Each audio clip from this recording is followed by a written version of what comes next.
नमस्कार सभी को। स्वागत है आप सबका आईएएस फ्रॉम होम नामक इस नई पहल में। मैं हूं अरविंद कुमार लोधी और आप देख रहे हैं हमारा पहला कोर्स आईएएस बिगनर्स। इस कोर्स में टोटल हम लोग 10 लेक्चर अभी तक कंप्लीट कर चुके हैं। ये 11वां है जिसमें हम लोग मेंस एग्जामिनेशन के जो 2 क्वालिफाइंग पेपर्स होते हैं उनको डिस्कस करेंगे। कोर्स की टाइमलाइन आप यहाँ पे देख सकते हो। पिछला लेक्चर ऐसे राइटिंग वाला था और अगला लेक्चर आंसर राइटिंग के ऊपर होने वाला है, जो कि इस पूरी सीरीज का सबसे इम्पोर्टेंट लेक्चर होगा। पिछले वाले लेक्चर में हमने निबंध में क्या क्या पढ़ा था, जरा एक बार उसको देख लो। सबसे पहले हमने देखा था कि ऐसे पेपर क्या होता है, किस तरीके से उसमें प्रश्न पूछे जाते हैं। प्रीवियस ईयर क्वेश्चंस को 3-3 सालों के देखे थे हमने। फिर निबंध के बारे में पूरी जितनी जानकारी हो सकती है वो सबकी सब जानकारी हमने प्राप्त करी थी कि निबंध क्या होता है, उसके टाइप्स क्या होते हैं, उसका स्ट्रक्चर क्या होता है और फिर ऐसे राइटिंग कैसे करें ये भी हमने सीखा था। उसमें 3 बातें यदि आपको याद हो: संकलन, चिंतन और लेखन। ठीक है। और उसके बाद फिर अप्रोच, स्ट्रेटजी और रिसोर्सेज, जैसे हम हर एक वीडियो में देखते हैं, इसमें भी देख लिया था। आज की वीडियो में हमें क्या क्या डिस्कस करना है, जरा एक बार उस पर नजर मारते हैं।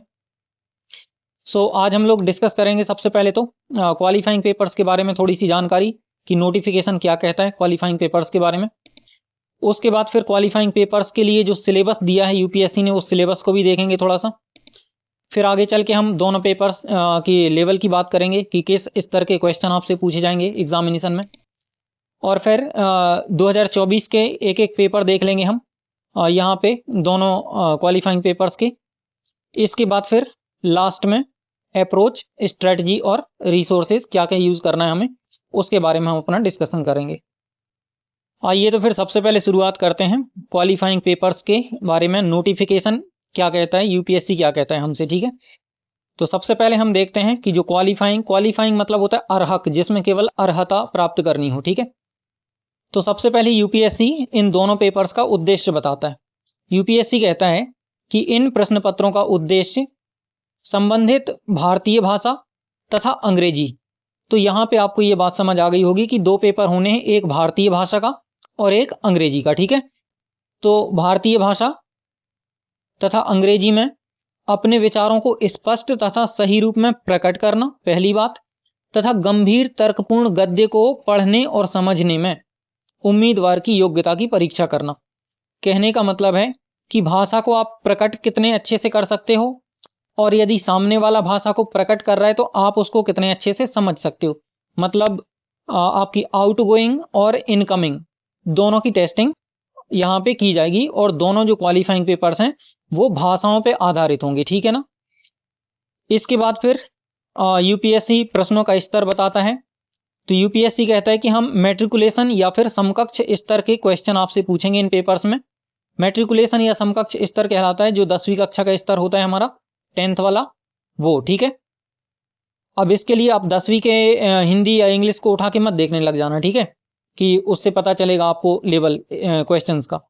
इसके लिए यदि आप यूपीएससी के जो पुराने पेपर्स हैं उनको रेफर करो तो शायद आपको ज़्यादा अच्छे से समझ आएगा कि पेपर्स का स्तर क्या होता है। ठीक है बात। अब इसके बाद हम आगे बढ़ते हैं और थोड़ा सा देख लेते हैं कि इन पेपर्स का स्वरूप क्या होगा। स्वरूप मतलब नेचर। ठीक है। तो पहला जो नेचर वो आपको पता ही होगा कि दोनों पेपर क्वालिफाइंग होंगे। क्वालिफाइंग मतलब आपको केवल अर्हता प्राप्त करनी होगी और इसके लिए दोनों पेपर्स अधिकतम 300 अंकों के होंगे और अर्हता प्राप्त करने के लिए जो आपको न्यूनतम अंक चाहिए होंगे वो चाहिए होंगे 25%। मतलब 300 में से कुल आपको 75 अंक प्राप्त करने होंगे तो आप इन पेपर्स में क्वालिफाई कहलाएंगे। इसके बाद है कि इनके प्राप्तांक, मतलब इन 2 पेपर्स में जो आपको अंक मिलेंगे उनकी गणना नहीं की जाएगी मेरिट बनाते टाइम पे। ठीक है। सो ये हो गए आपके क्वालिफाइंग पेपर्स के बारे में जो कॉमन फैक्ट थे वो। आप देख लेते कि जो पेपर ए होगा, क्योंकि 2 पेपर हैं, पेपर ए और पेपर बी, तो जो पेपर ए होगा वो भारतीय भाषा का पेपर होगा। और भारतीय भाषाएं जो संविधान की 8वीं अनुसूची में, वर्तमान में जब मैं वीडियो रिकॉर्ड कर रहा हूं तो 22 भाषाएं भारतीय संविधान की अनुसूची में शामिल हैं। उन 22 में से पूरी लिस्ट रहती है नोटिफिकेशन में। तो फॉर्म भरते टाइम आपको कोई एक भाषा का चुनाव करना है। ठीक है। और यहाँ पे मैं ये मान के चल रहा हूँ कि मैं हिंदी मीडियम को संबोधित कर रहा हूँ, तो इसलिए आप लोगों का जो पेपर ए होगा वो भारतीय भाषा में हिंदी का पेपर होगा। ठीक है। और ये स्टार का मतलब अभी मैं आपको बता दूंगा। फिलहाल पेपर बी वो आपका इंग्लिश का पेपर होगा और ये सभी के लिए अनिवार्य है। सभी के लिए अनिवार्य कहने का मतलब है कि जो पेपर ए है ये पेपर ए सभी के लिए अनिवार्य नहीं है। पेपर ए अरुणाचल प्रदेश, मणिपुर, मेघालय, मिजोरम, नागालैंड तथा सिक्किम राज्यों के उम्मीदवारों के लिए अनिवार्य या कंपलसरी बिल्कुल नहीं है। इंग्लिश का पेपर सबको देना है और भारतीय भाषा का पेपर इन राज्यों के अभ्यर्थियों को नहीं देना है। ठीक है, अब थोड़ा और आगे बढ़ते हैं और सिलेबस को डिस्कस कर लेते हैं। तो दोनों पेपर्स के जो सिलेबस हैं उनको साथ में डिस्कस करेंगे और इसके लिए हम स्लाइड को दो भागों में बांट लेते हैं। सबसे पहले इस तरफ हम बात करेंगे भारतीय भाषा के सिलेबस की। और भारतीय भाषा में अभी जो सिलेबस है वो सारी भाषाओं के लिए लागू होगा, हिंदी के लिए भी, मलयालम के लिए भी, तमिल के लिए भी, तेलुगु के लिए भी। ठीक है, और अन्य जो 22 भाषाएं सबके लिए। इसके बाद इस तरफ हम इंग्लिश का सिलेबस डिस्कस करेंगे और दोनों सेम है, यहाँ मैं हिंदी में लिखूंगा और वही चीज़ यहाँ इंग्लिश में होगी। ठीक है, बस एक पॉइंट का अंतर है जो अभी आपको दिखने वाला है। तो सिलेबस में जो पहला पॉइंट यूपीएससी कहता है कि गद्यांशों को समझना, मतलब आपको एक गद्यांश दिया जाएगा। जैसे 11th-12th में आपको कुछ आता था इंग्लिश में या हिंदी में, एक पैसेज रहता था, उसको पढ़ना रहता था, नीचे 4-5 क्वेश्चन रहते थे, उनको आपको आंसर करना रहता था। तो गद्यांशों को समझना ये पाठ्यक्रम का पहला बिंदु हो गया। इसके बाद है संक्षेपण। संक्षेपण कहने का मतलब है कोई बड़ा सा टेक्स्ट आपको दिया है, मान लो 1000 शब्दों का दिया है, उसको आपको 1/3 भाग में संक्षिप्त करके लिखना है, मतलब उसकी समरी तैयार करनी है। और समरी कितने में होगी? 1/3 भाग में। ठीक है, तो ये संक्षेपण हो गया। इसके बाद फिर सिलेबस का अगला बिंदु है शब्द प्रयोग तथा शब्द भंडार। मतलब आप जो भाषा जिसमें आप पेपर दे रहे हो उसका शब्द प्रयोग आप कितना अच्छे से कर सकते हो, उसका शब्द भंडारण आपके पास कितना अच्छा है, ये आपको टेस्ट किया जाएगा आपके इस पेपर में। इसके बाद फिर आपको एक लघु निबंध लिखना होगा।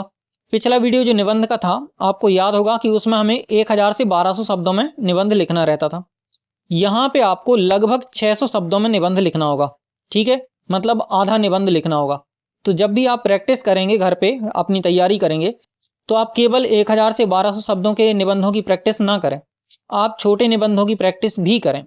आपने जो बड़ा निबंध लिखा है उसी में आप कोशिश करें कि अब इसका मैं दूसरा वर्जन लिखता हूं जो उसके 1/3 भाग में होगा, तो जो आपने बड़ा निबंध लिखा है उसी का आप छोटा निबंध भी लिखें। ठीक है, एक बात से मैं आपको यहाँ पे सतर्क करना चाहता हूं, यूपीएससी का कोई भरोसा नहीं। आज मान लो वो 1000 से 1200 शब्दों का आपसे निबंध पूछ रहा है, तो हो सकता है अगले साल आपको 1500 से 2000 शब्दों का कोई निबंध पूछ ले, एक ही निबंध पूछ ले, या हो सकता है अभी आपको 2 निबंध लिखना है, कल को वो 800-800 शब्दों के आपसे 3 निबंध पूछ ले। तो ऐसा यूपीएससी ने बिल्कुल नहीं कहा कि हम आपसे कितना बड़ा और कितने निबंध पूछेंगे, बस ये बोला है कि हम आपसे एक निबंध लिखवाएंगे बस, या 2 निबंध लिखवाएंगे। तो इस तरीके से आपको अपने शब्दों को फ्लेक्सिबल करके रखना है, आप बड़ा भी लिख सको, आप छोटा भी लिख सको, आप उससे भी छोटा लिख सको। ठीक है ना, सो ये आपका हो गया लघु निबंध, और ये स्किल आपकी संक्षेपण में भी काम आएगी। ठीक है, सो ये जो 4 पॉइंट हैं ये इंग्लिश में भी कॉमन रहेंगे। बस जो एक एक्स्ट्रा पॉइंट है भारतीय भाषा वाले सिलेबस में, वो है आपका अनुवाद या ट्रांसलेशन। तो एक आपका इंग्लिश का पेपर होना है, बिल्कुल होना है, तो वो इंग्लिश से आपको भारतीय भाषा में और भारतीय भाषा से इंग्लिश में ट्रांसलेशन करना आना चाहिए चीज़ों को। तो ये इसका भी एक क्वेश्चन आपके उसमें रहेगा। इसके 2 क्वेश्चन रहेंगे। ठीक है, एक अंग्रेजी से हिंदी में और दूसरा हिंदी से अंग्रेजी में, या फिर हिंदी की जगह कोई दूसरी भारतीय भाषा। ठीक है, सो ये हो गया आपका भारतीय भाषा का सिलेबस। इसके बाद हम डिस्कस करते हैं सेकंड पेपर यानी पेपर खा या पेपर बी, इंग्लिश का सिलेबस। तो भारतीय भाषा में जिसको हम गद्यांशों को समझना कह रहे थे उसी को इंग्लिश में कहते हैं कॉम्प्रीहेंशन। फिर इसके बाद प्रेसी राइटिंग, मतलब यही संक्षेपण लेखन। इसके बाद शब्द प्रयोग तथा शब्द भंडार, इसको हम वोकेबलरी कहते हैं, वोकेबलरी या शब्दों का उपयोग, प्रयोग। इसके बाद फिर लघु निबंध यानी कि हिंदी में शॉर्ट ऐसे, और ट्रांसलेशन का यहाँ पे कोई क्वेश्चन नहीं रहेगा। सो इस तरीके से ये इंग्लिश का सिलेबस समाप्त हो जाता है। तो ये था हमारे दोनों क्वालिफाइंग पेपर्स का पाठ्यक्रम। उम्मीद करता हूँ आपको समझ में आ गया होगा, और अभी जब हम इनके क्वेश्चन पेपर को देखेंगे तो आपको ये बहुत अच्छे से और ज़्यादा समझ में आ जाएगा। ठीक है, तो चलते हैं अब पिछले साल के पेपर्स की तरफ।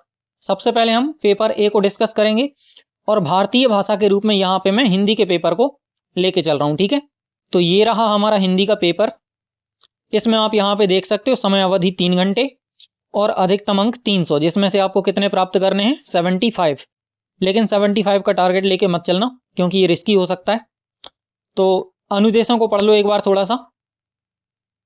सभी प्रश्नों को हल करना अनिवार्य है। फिर जो प्रश्न के अंक हैं वो उसके सामने दिए गए हैं। उत्तर आपको हिंदी में ही लिखने हैं जब तक किसी क्वेश्चन में अन्यथा निर्दिष्ट ना हो। अन्यथा निर्दिष्ट का मतलब ट्रांसलेशन में आपको तो दूसरी भाषा में उत्तर लिखना है, तो वो ट्रांसलेशन वाले क्वेश्चन को छोड़ के बाकी सभी आपको आंसर हिंदी में लिखने हैं। जिन प्रश्नों के संबंध में अधिकतम शब्द संख्या निर्धारित है वहां इसका अनुपालन किया जाना चाहिए। यदि आप उत्तर निर्धारित शब्द संख्या की तुलना में बहुत लंबा लिखते हैं, बहुत छोटा लिखते हैं, तो यूपीएससी कहता है कि हम आपके अंक काट लेंगे ऐसे में। और फिर जो आपकी आंसर शीट रहेगी उसमें यदि कोई पृष्ठ आपने या फिर पृष्ठ का कोई भाग खाली छोड़ दिया है तो यूपीएससी कहता है उस पे ऐसी लाइन खींच के उसको आप काट दें। ठीक, तो ये हो गए अनुदेश। अब आगे चल के हम सीधे क्वेश्चंस पे चलते हैं। टोटल इसमें आपको 6 क्वेश्चन मिलेंगे पूरे पेपर में। पहला क्वेश्चन है जिसमें आपको एक निबंध लिखना है 600 शब्दों में।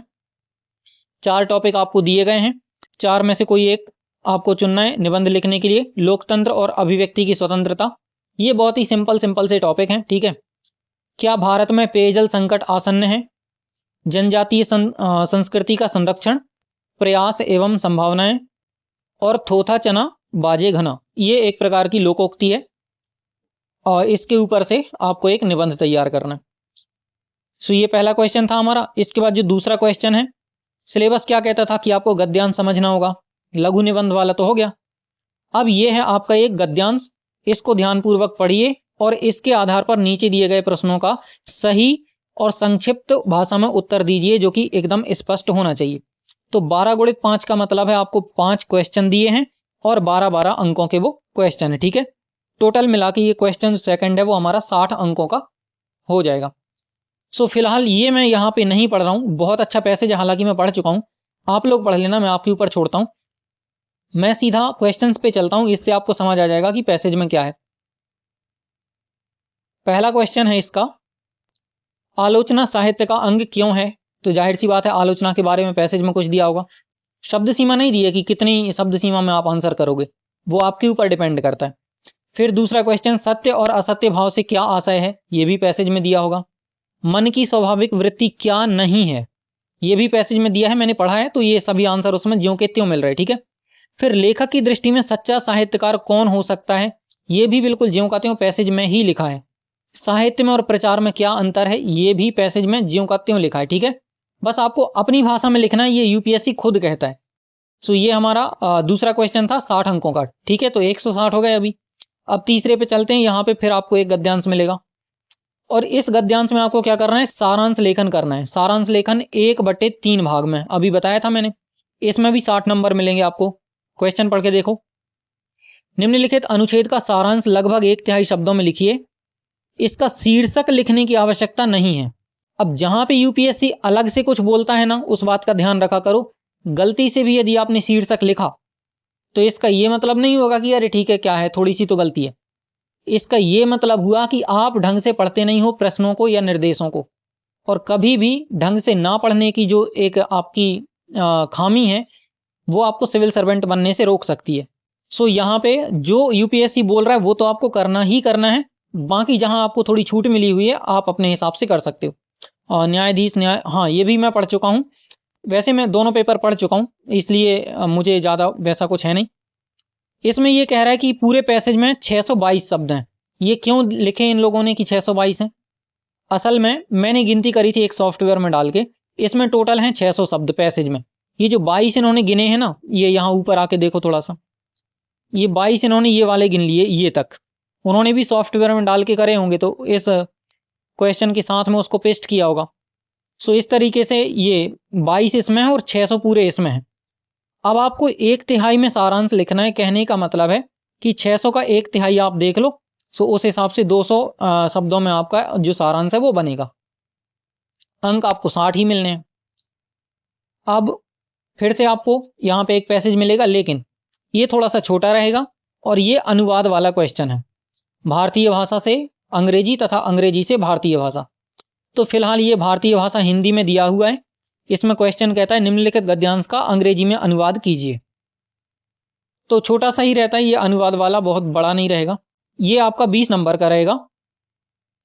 और इसके बाद जो 5वां क्वेश्चन है आपका, निम्नलिखित गद्यांश का हिंदी में अनुवाद कीजिए, और हिंदी में जब अनुवाद करोगे तो आपको 20 अंक मिल जाएंगे। अब अनुवाद के लिए ध्यान रखना, आपको शब्दों की मीनिंग पता होना बहुत जरूरी होता है, यदि नहीं पता रहेगा तो क्या लिखोगे।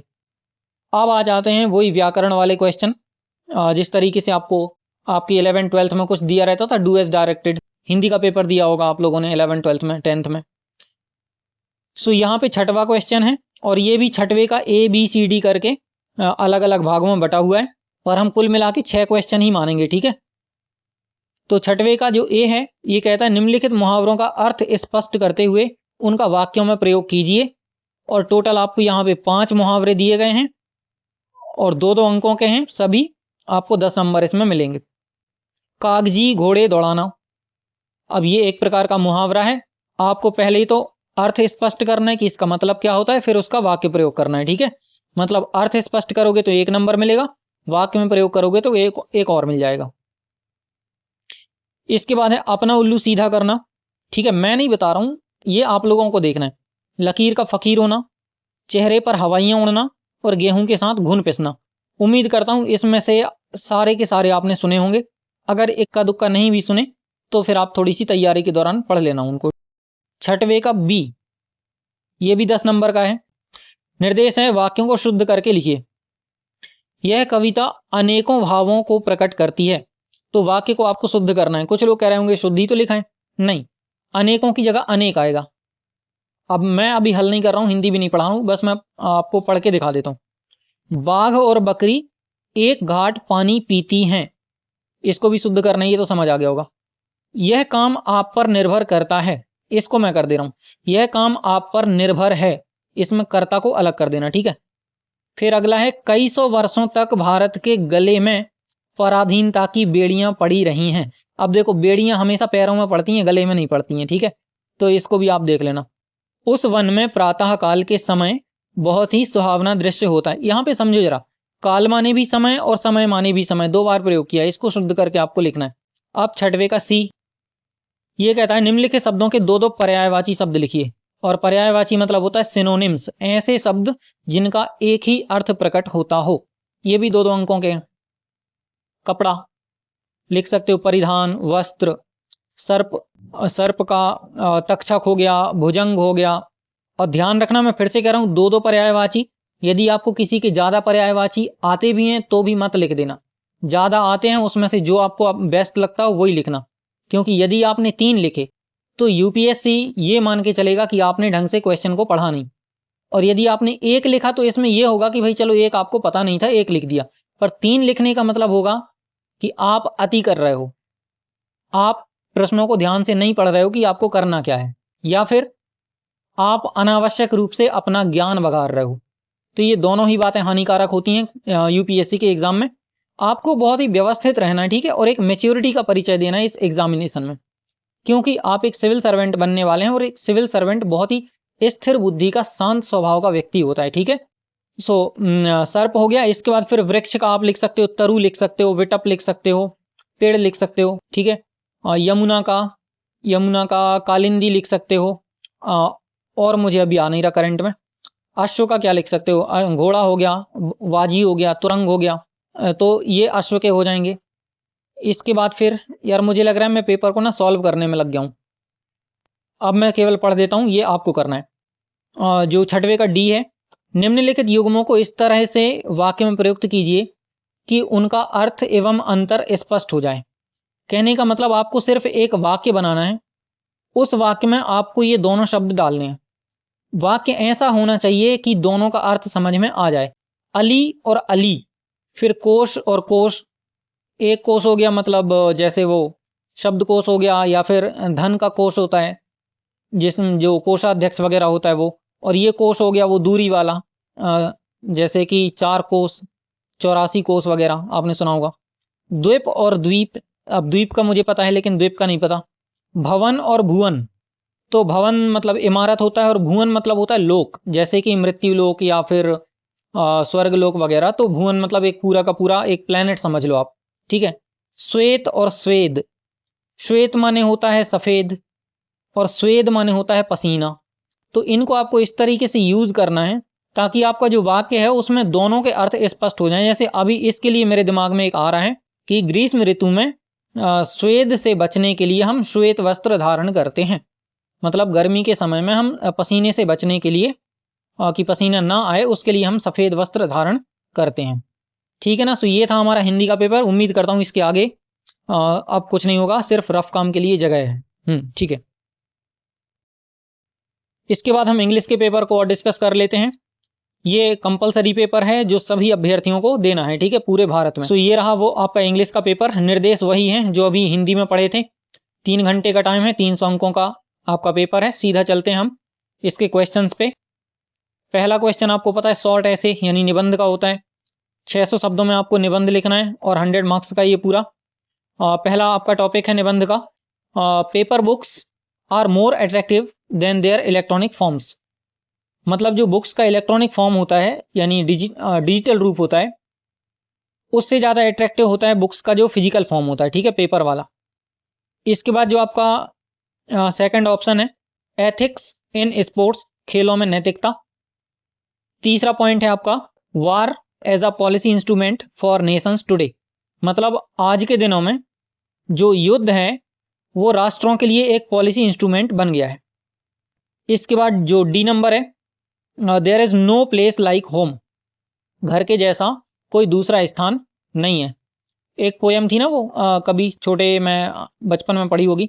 एक चिड़िया के बच्चे 4 घर से निकले पंख पसार, पूरब से पश्चिम को जाएं, उत्तर से दक्षिण को आएं, घूम घाम कर घर को आएं, आकर माँ को बात बताएं, देख लिया हमने जग सारा, अपना घर है सबसे प्यारा। बस ऐसी आ गई मुझे तो मैंने पढ़ दिया। तो ये जो आपको 4 पॉइंट यहाँ पे दिए गए हैं इनमें से कोई एक आपको चुनना है और 600 शब्दों में निबंध लिखना है उसके ऊपर, ठीक है। सेकंड क्वेश्चन है हमारा read carefully the passage given below and write your answers to the questions that follow in clear correct and concise language. Concise मतलब संक्षिप्त, ठीक है। तो वैसे ही एक पैसेज दिया गया है यहाँ पे, ये 75 नंबर का है, ठीक है, वहां 60 नंबर का था, यहाँ 75 का है। तो इसको आपको पढ़ना है। ये अंग्रेजों ने जो शासन किया था भारत के ऊपर, उसके ऊपर से थोड़ा सा पैसेज है, इतिहास की एक झलक है यहाँ पे। इस पे आधारित आपको कुछ क्वेश्चंस दिए गए हैं नीचे। जैसे वहां पे 5 क्वेश्चन थे, यहाँ भी 5 क्वेश्चन है। क्वेश्चन से आपको समझ में आएगा कि पैसेज में क्या है। Enumerate the agenda of the British rule in India. British rule in India, Bharat में अंग्रेजों का जो शासन था उसका जो एजेंडा था उसका मूल्यांकन करो। एजेंडा माने कार्यसूची या वो क्या चाहते थे, सो उसको आपको एन्यूमरेट करना है या उसका मूल्यांकन करना है। Comment on the role of the British in spreading idea of modern civilisation. Modern civilisation मतलब हो गया आधुनिक सभ्यता। आधुनिक सभ्यता के स्प्रेडिंग यानी फैलाव के लिए जो अंग्रेजों का शासन था उसके ऊपर आपको टिप्पणी करना है या कमेंट करना है। फिर सी नंबर पे क्वेश्चन है हमारा एक्सप्लेन, समझाइए द स्टेटमेंट, इस कथन को कि देयर सिविलाइजेशन, उनकी जो सभ्यता, इन देयर व्यू, उनकी अपनी राय में या उनके अपने विचार में, अटेंड यानी प्राप्त किया उसने, the highest possible level of human existence, मानवीय सभ्यता का जो सबसे ऊंचा संभावित स्तर हो सकता था वो उन्होंने प्राप्त किया। ऐसा अंग्रेज लोग खुद कहते हैं, ठीक है, कि भाई उनकी सभ्यता जो थी उसने मानवीय अस्तित्व का सबसे ऊंचा स्तर प्राप्त किया जो पॉसिबल हो सकता था। तो यहाँ पे क्वेश्चन हमसे कहता है कि इस स्टेटमेंट को आप समझाओ, एक्सप्लेन करो कि ये कैसे, ठीक है। ये सब पैसेज में दिया है, आपको ज्यादा परेशान होने की जरूरत नहीं। इसके बाद फिर डी नंबर क्वेश्चन कहता है what made the British think that they gave India a precious gift of civilisation. Precious माने कीमती, गिफ्ट मतलब उपहार या तोहफा, सिविलाइजेशन माने सभ्यता। सभ्यता का कीमती तोहफा ब्रिटिशर्स ने दिया भारत को। वे ऐसा क्यों सोचते हैं, मतलब अंग्रेज लोग ऐसा सोचते हैं कि हमने भारत को सभ्यता का एक कीमती तोहफा दिया, तो आपको बताने कि अंग्रेज ऐसा क्यों सोचते हैं। इसके बाद फिर जो डी नंबर पे हमारा क्वेश्चन, आखिरी क्वेश्चन है, according to the passage the British changed their view about India over a period of time. मतलब पैसेज के हिसाब से अंग्रेजों का जो भारत के प्रति दृष्टिकोण था वो समय के साथ बदल गया। क्वेश्चन कहता है क्यों, मतलब क्यों बदल गया, ठीक है। तो आप समझ गए होंगे कि पूरा ब्रिटिश ब्रिटिश ब्रिटिश के बारे में हमने पढ़ा है, तो पैसेज में क्या होगा आप पैसेज को ध्यान से पढ़ेंगे तो इन पांचों क्वेश्चंस को आप सही से आंसर कर पाएंगे। ठीक है, सो ये हमारा सेकंड क्वेश्चन था। इसके बाद हम थर्ड क्वेश्चन की तरफ चलते हैं। यहां भी आपको एक पैसेज मिलेगा, ये भी 75 का है, लेकिन यहां पे आपको प्रेसी राइटिंग करनी है। क्वेश्चन कहता है make a precis of the following passage in about 1/3 of its length. इस पैसेज की टोटल लंबाई के 1/3 में आपको प्रेसी राइटिंग करना है। प्रेसी माने संक्षेपण, मैं आपको बता चुका हूं, बड़े से टेक्स्ट को शॉर्ट करके कम शब्दों में लिखना। Do not give or suggest a title to it. फिर से कह रहा है कि इसका टाइटल देने की आवश्यकता नहीं है। The precis should be written in your own words. हाँ, ये बहुत इंपॉर्टेंट है कि जो आपको संक्षेपण करना है वो अपने खुद के शब्दों में करना है। ऐसा नहीं करना कि एक लाइन आपने यहां से उठाई, फिर दूसरी लाइन आपने यहां से उठा ली, फिर एक लाइन यहां से उठा ली, ऐसे करके नहीं। आपको जो भी लिखना है इस पैसेज के बारे में ही लिखना है, या इस पैसेज का मूल भाव ही लिखना है, लेकिन वो अपने शब्दों में लिखना है। ठीक है बात। ये आप यहां पे देख सकते हो, इसकी लेंथ दी होगी 600 के आसपास लेंथ रहती है टोटल। यहां पे लिखा 697, यानी कि 700 शब्द इस पैसेज में अप्रोक्सीमेटली हैं,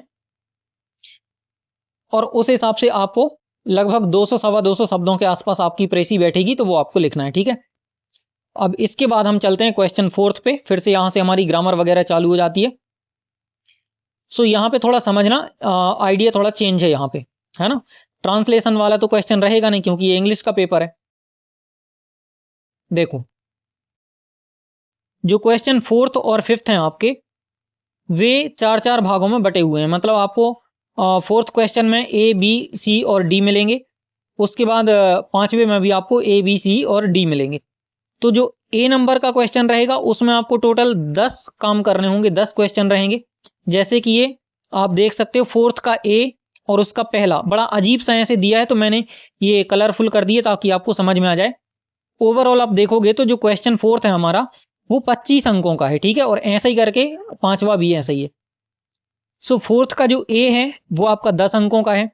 इसमें आपको टोटल 10 स्टेटमेंट होंगे जिनको आपको सॉल्व करना है। मैं यहाँ पे आपको केवल ये निर्देश पढ़ के बता दे रहा हूँ ताकि आपको समझ आ जाए कि इनमें करना क्या है। ठीक है, बेसिक वही करना है जो आप 11वीं 12वीं में करते आए हो। Rewrite the following sentences after making necessary corrections. Correction कहने का मतलब है नीचे जो वाक्य दिए गए हैं वो अशुद्ध होंगे, इनको आपको ठीक करना है। आगे फिर स्पष्ट रूप से यूपीएससी कह रहा है कि do not make unnecessary changes in the original sentence. जो ओरिजिनल सेंटेंसेस हैं उनमें आपको चेंज नहीं करना है, मतलब अनावश्यक चेंज नहीं करना।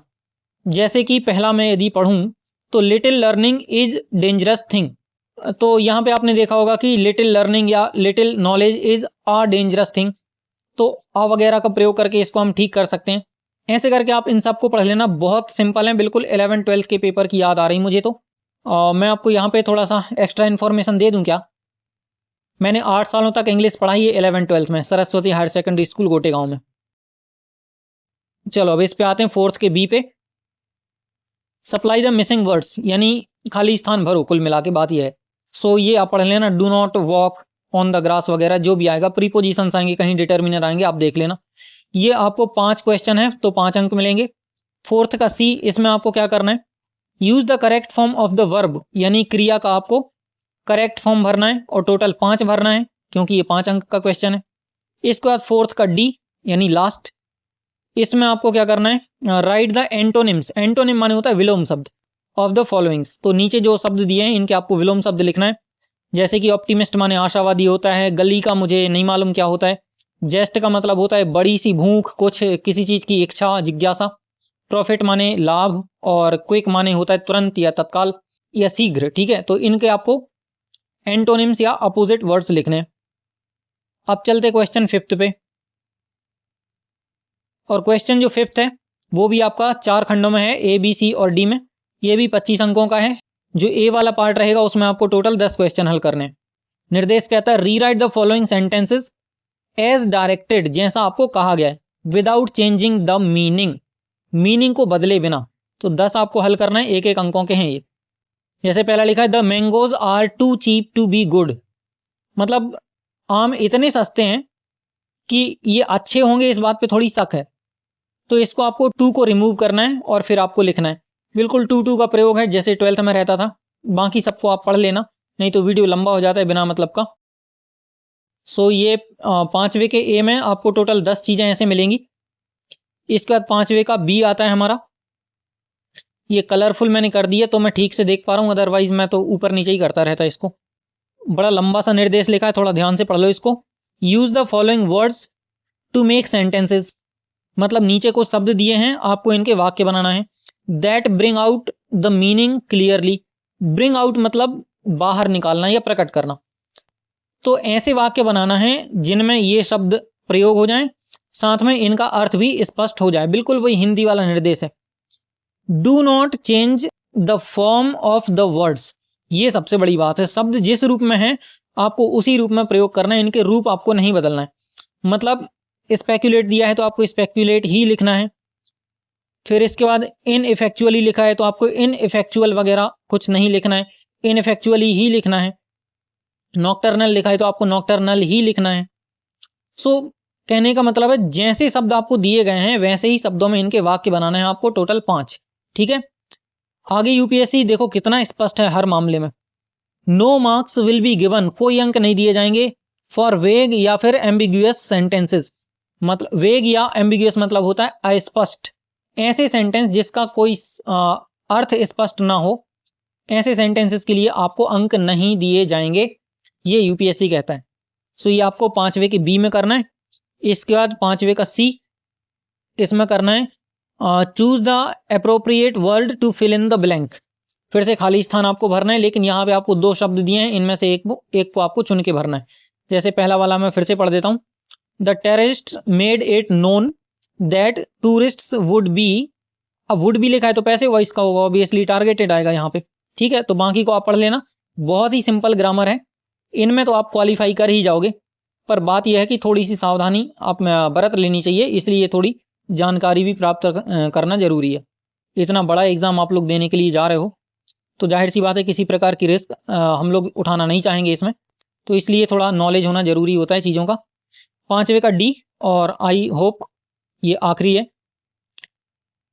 यूज द फॉलोइंग इडियम्स या फ्रेजेस, इडियम या फ्रेज मुहावरे या फिर फ्रेज माने वाक्यांश। ठीक है, इन सेंटेंसेस, नीचे कुछ आपको इडियम्स या फ्रेजेस दिए हैं, इनके आपको वाक्य बनाना है इन योर ओन, अपने खुद से, to bring out their meaning clearly, ताकि उनका जो मीनिंग है वो स्पष्ट रूप से बाहर आ सके। ठीक है, सबसे पहले नॉक ऑफ, नॉक ऑफ के बहुत सारे अर्थ होते हैं। जैसे आपको बहुत सारी चीजें कुछ दी गई हैं, उसमें से कुछ को नॉक ऑफ कर दिया, मतलब उसको कम कर दिया। इसके बाद सेकंड है bite off more than one can chew, chew माने चबाना और बाइट माने होता है काटना, मुंह से काटना या दांत से काटना।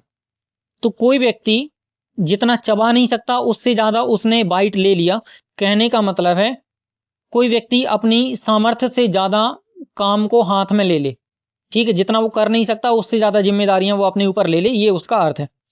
सेंटेंस आपको बनाना है, सेंटेंस मैं नहीं बनाऊंगा। ठीक है, fair and square, fair and square का मतलब होता है बिल्कुल स्ट्रेट फॉरवर्ड, सीधा, जिसको कहते हैं हिंदी में साफ सुथरा। उसका काम तो बिल्कुल फेयर एंड स्क्वायर है, मतलब उसका काम तो बिल्कुल साफ सुथरा है।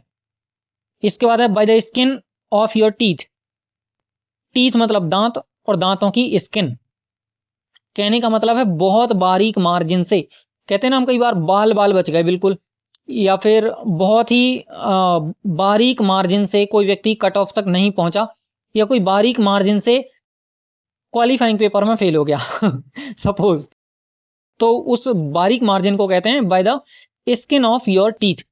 इसके बाद इजियर सेड देन डन, कहना आसान होता है करना कठिन होता है, ये इसका भाव निकला। इसके आधार पे आपको सेंटेंस फॉर्म करना है। सो ये था हमारा इंग्लिश का पेपर।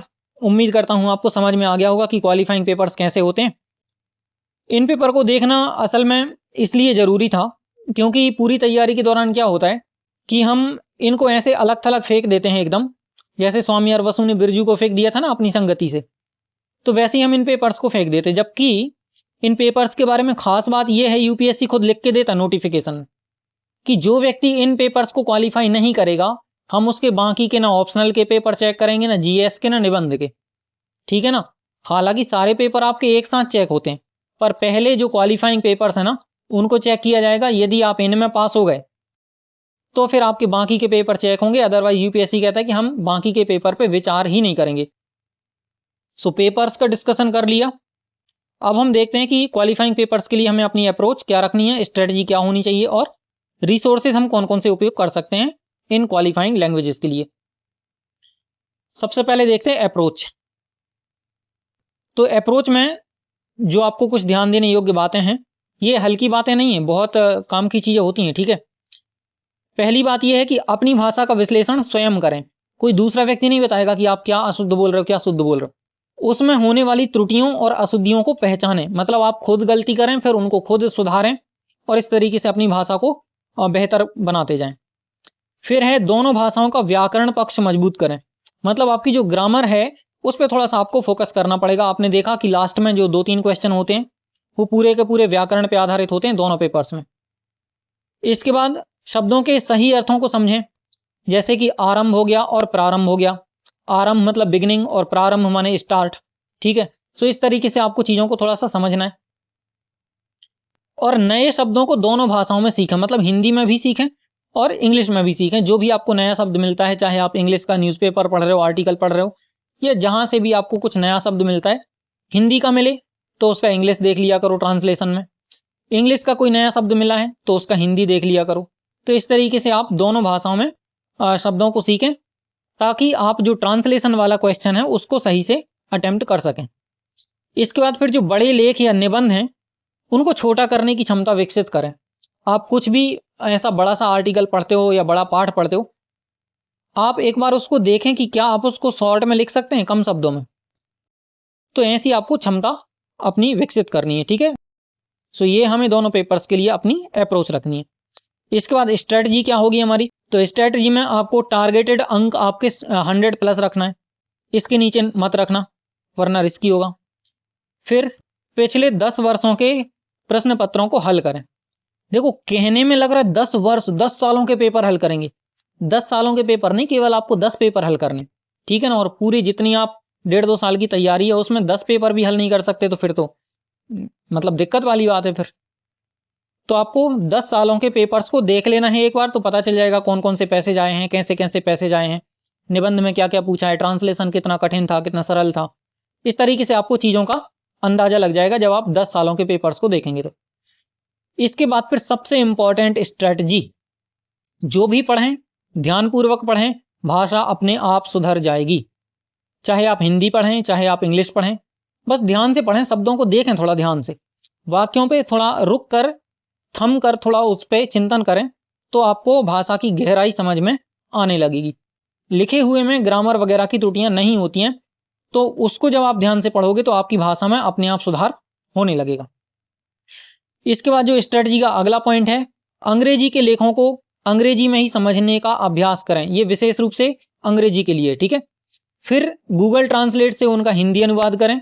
और तीसरी बात, मूल लेख जो आपने इंग्लिश में पढ़ा है उसका अनुवादित लेख से वाक्यशः मिलान करें। इसको कैसे करना है, देखो इंग्लिश का आपने कोई आर्टिकल पढ़ा, इंग्लिश में ही उसको समझा, फिर इसका क्या किया, ट्रांसलेशन किया हिंदी में, और हिंदी वाला आर्टिकल आपके पास आ गया। फिर आपको क्या करना है, एक वाक्य इसका पढ़ना है इंग्लिश का, फिर एक हिंदी का पढ़ना है, फिर आगे वाला इंग्लिश का, फिर आगे वाला हिंदी का। ऐसे करके जब आप पढ़ोगे ना तो आपका ट्रांसलेशन बहुत स्ट्रांग हो जाएगा इस मामले में, और नए नए शब्दों को भी आप सीखोगे ट्रांसलेशन चूंकि जब आप पढ़ोगे तो। सो ये आपकी स्ट्रेटजी होनी चाहिए ट्रांसलेशन के लिए। उसके बाद फिर लास्ट में प्रतिदिन आने वाले नए शब्दों को दोनों भाषा में अभ्यास करें। पहले अप्रोच में मैंने बोला था कि दोनों भाषाओं में सीखें, और यहाँ पे लिखा है अभ्यास करें। अभ्यास करने का मतलब है कोई शब्द आपने सीखा तो केवल उसका मीनिंग याद नहीं करना है, उसको सेंटेंस में यूज करना है। जो भी आपने शब्द देखा तो उसको कुछ सेंटेंस में बोल के देखो, या फिर आप कुछ गूगल वगैरह कर लो उस शब्द के प्रयोग के लिए, ठीक है। तो इस तरीके से आपको शब्दों के जो है वाक्य बनाकर उनका अभ्यास करना है, ठीक है। अब रणनीति हो गई। इसके बाद हम देख लेते हैं कि अध्ययन सामग्री क्या क्या हम यूज कर सकते हैं। इसके लिए कुछ बहुत विशेष अध्ययन सामग्री नहीं है, ये बिल्कुल आपके ऊपर डिपेंड करता है कि आप अपने तरफ से कौन सा मटेरियल चूज करते हो। फिर भी मोटा मोटा मैं आपको एक आइडिया दे देता हूं। सबसे पहले हिंदी के लिए तो एक सर हैं डॉक्टर विजय अग्रवाल, भोपाल से हैं, और वो भी सिविल सेवा परीक्षा की तैयारी करवाते हैं, ठीक है। उनकी एक बुक आती है सही हिंदी सुंदर हिंदी, सही हिंदी सुंदर हिंदी, तो वो बुक आप खरीद सकते हो। सो उससे आप हिंदी की तैयारी कर सकते हो, ग्रामर वगैरह की बहुत अच्छे से हो जाएगी। और छिटपुट सामग्री आप ले सकते हो, जैसे एनसीईआरटी का कोई चैप्टर हो गया हिंदी का, एनआईओएस का हो गया या इग्नू का हो गया। पूरी बुक्स नहीं पढ़नी है, आप वेबसाइट पे सर्च करना, आपको मिल जाएगा। कुछ एक आध चैप्टर पता लगा आर्टिकल्स का है, कुछ ग्रामर का है, कुछ किसी चीज का है, तो ऐसे करके आप इधर उधर से पढ़ सकते हो। दूसरा जो सबसे इंपॉर्टेंट टूल है वो है गूगल ट्रांसलेट। इसका आपको यूज करना है। चैट जीपीटी का उपयोग आप ऐसे कर सकते हो, जैसे अभी मैंने क्या लिखा था, आरंभ और प्रारंभ, तो वैसे करके आप उससे पूछ सकते हो कि आरंभ और प्रारंभ में क्या अंतर है, तो चैट जीपीटी आपको बहुत अच्छे से अंतर करके बता देगा। तो इसका आप यूज कर सकते हो। उसके बाद फिर यूट्यूब वीडियोस, कुछ हिंदी वगैरह के या कुछ आपको ऐसे देखना हो तो आप यूट्यूब से मदद ले सकते हो अपनी हिंदी के लिए, ठीक है। और वैसे ही आपको इंग्लिश के लिए करना है। सबसे पहले इंग्लिश के लिए जो सोर्स आपको लेना है, ऑक्सफोर्ड की कोई भी बुक, कंपटीशन ग्रामर वगैरह या कुछ भी, ठीक है।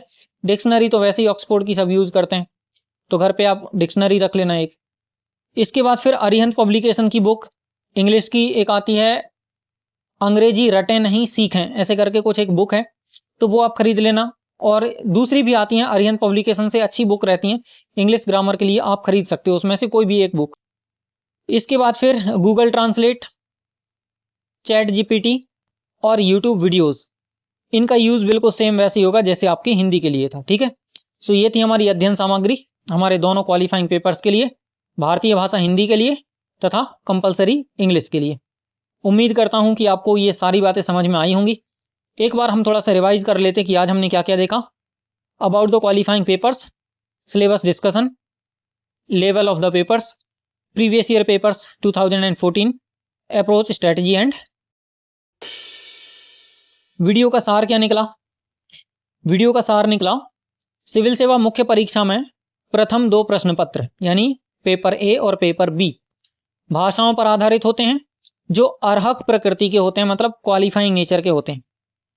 उम्मीदवारों को इनमें न्यूनतम 25% अंक प्राप्त करने होते हैं। ये 25% अंक याद रखना, क्योंकि प्रीलिम्स में जो सीसेट का पेपर होता है उसमें क्वालिफाइंग अंक आपको 33% प्राप्त करने होते हैं। सो प्रीलिम्स में 33% का क्वालिफाइंग होता है और मेंस में 25% का क्वालिफाइंग होता है, ठीक है। इस बात का विशेष ध्यान रखोगे। ये न्यूनतम अर्हक अंक प्राप्त न करने पर उम्मीदवार के अन्य प्रश्न पत्रों की जांच नहीं की जाती है, ठीक है। तो इन पेपर्स को क्वालिफाई करना बहुत ही ज्यादा जरूरी है, अनिवार्य है। अब इसके बाद जरा इस स्लाइड को देखो। इस स्लाइड में जो इस कोर्स के अंतर्गत जो सेकंड पार्ट हमारा चल रहा है, द मेन एग्जामिनेशन, जो अब तक हमने लेक्चर्स कवर करे हैं उनकी ये पूरी की पूरी लिस्ट है। मेंस के हमने सारे के सारे पेपर्स को डिस्कस कर लिया, ठीक है। सबसे पहले हमने ऑप्शनल को डिस्कस किया था, उसके बाद फिर जीएस के चारों पेपर्स को डिस्कस किया था, फिर जो पिछला वीडियो था वो निबंध का था, और उसके बाद आज हमने डिस्कस कर लिया दोनों क्वालिफाइंग पेपर्स को, ठीक है। मतलब हमने अपना क्रम ऐसे उल्टा रखा था, ऑप्शनल से शुरू किया और क्वालिफाइंग लैंग्वेजेस पे जाके खत्म किया। सो इस लेक्चर तक को मिला के मेंस एग्जामिनेशन के सारे पेपर्स को अब तक हमने डिस्कस कर लिया है। अब अगला जो हमारा लेक्चर होने वाला है वो इस पूरी सीरीज का या पूरे कोर्स का सबसे इंपॉर्टेंट लेक्चर होने वाला है, जिसमें हम डिस्कशन करेंगे कि मेंस एग्जामिनेशन में आंसर राइटिंग कैसे करें या आंसर राइटिंग स्किल्स को कैसे डेवलप करें। सो उस लेक्चर में हम लोग क्वेश्चंस के टाइप्स को समझेंगे कि पूरे मेन एग्जामिनेशन में कुल कितने प्रकार के क्वेश्चंस होते हैं, उनका वर्गीकरण करेंगे। फिर जो क्वेश्चन का सेंट्रल आइडिया होता है, केंद्रीय भाव, मुख्य भाव, कि उस क्वेश्चन के सेंट्रल आइडिया तक कैसे पहुंचें, कैसे पता करें कि प्रश्न हमसे पूछ क्या रहा है, तो कीवर्ड्स को और टेल वर्ड्स को समझेंगे। सिनॉप्सिस यानी आंसर का एक फॉर्मेट बनता है, रूपरेखा जैसे निबंध की बनती है, तो वैसे ही आंसर के रूपरेखा को सिनॉप्सिस कहते हैं, उसको कैसे बनाएं। आंसर लिखते टाइम समय का कैसे डिस्ट्रीब्यूशन करें, कि कितने समय में हमें क्वेश्चन पढ़ना है, कितने में आंसर राइटिंग करनी है। फिर वर्ड लिमिट को कैसे कंट्रोल करें, कि यदि बोला गया है कि आपको 150 शब्दों में लिखना है आंसर, तो वो 150 शब्द हम कैसे करके मैनेज करें, और कितनी देर में हमें उन 150 शब्दों को लिखना है, तो हमारी स्पीड क्या होनी चाहिए। इस प्रकार की बहुत ही डिटेल्ड बात करेंगे हम, और आंसर राइटिंग से रिलेटेड ऐसा कुछ भी नहीं बचेगा कि उसके बाद आपको कोई दूसरा लेक्चर सर्च करना पड़े। सो फिलहाल इस लेक्चर को करते यहीं पे समाप्त। इस पूरे कोर्स में टोटल 21 लेक्चर्स हैं, जिसको आप प्ले लिस्ट पर जाके एक्सेस कर सकते हो।